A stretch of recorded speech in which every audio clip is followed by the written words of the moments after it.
This is Kim Hammer with the devotion in 1 Samuel chapter 17, verse 42.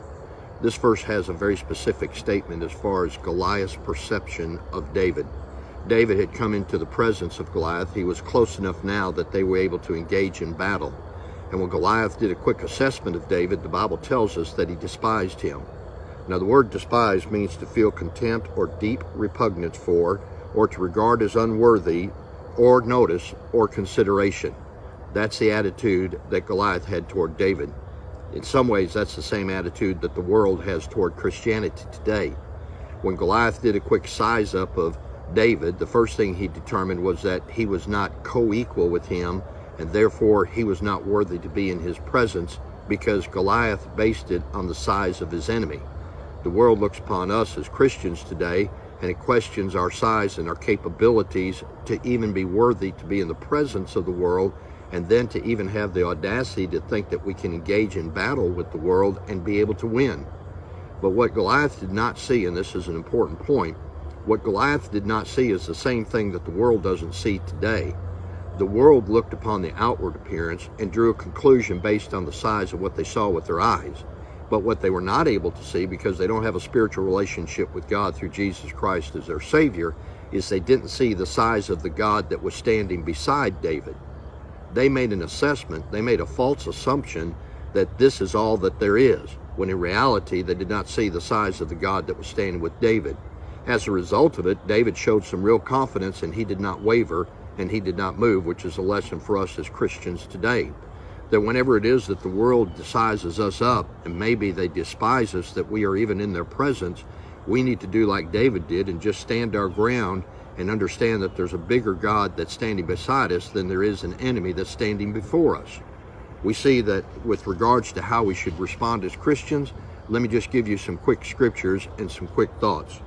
In 2 Samuel chapter 6 and verse 16, this same David that was standing before Goliath was in a situation where he was once again despised. And his response to the situation was this: let's just let God worry about it. You know, that's why David was successful, was because he didn't try to take control of the situation. He just let God worry about it. So whenever the world despises you as a Christian, do like David did, not only here, but later when he was the victim of being despised again, and he concluded, just let God worry about it.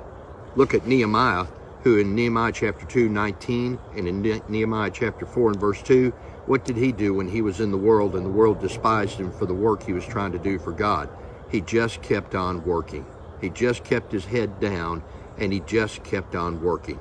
In Job 12 and 4, Job remembered that God had not forgotten him. Even though he was despised and mocked and laughed at by the world, the one thing that Job came back with was he remembered that God had not forgotten him. In Psalm 119, 141, that even when I'm at my lowest point in life, I still can remember that God will guide me and God will hold on to me. 1 Corinthians 1:28, in God's hands I can nullify the world. Just like those 5 smooth stones that were in David's hand, God was able to nullify the giant. If we put and remember that we are put in the hands of God, we can nullify the world if we let God fight for us. And in 1 Corinthians 4:13, what the world throws out because it despises it is exactly what God can use to bring this world down. If we just take these points, and any time that we as God's children feel despised by the world, if we'll just anchor in our heart these main points, then we can stand or withstand when the world despises us, even though we may be outsized, and even though from the world's perspective we aren't even worthy to be in their presence. At the end of the day, God chose to put us there for a reason. So it brings us down to this question. The question isn't, am I despised by the world? The question is, am I doing anything for God that would cause the world to want to despise me?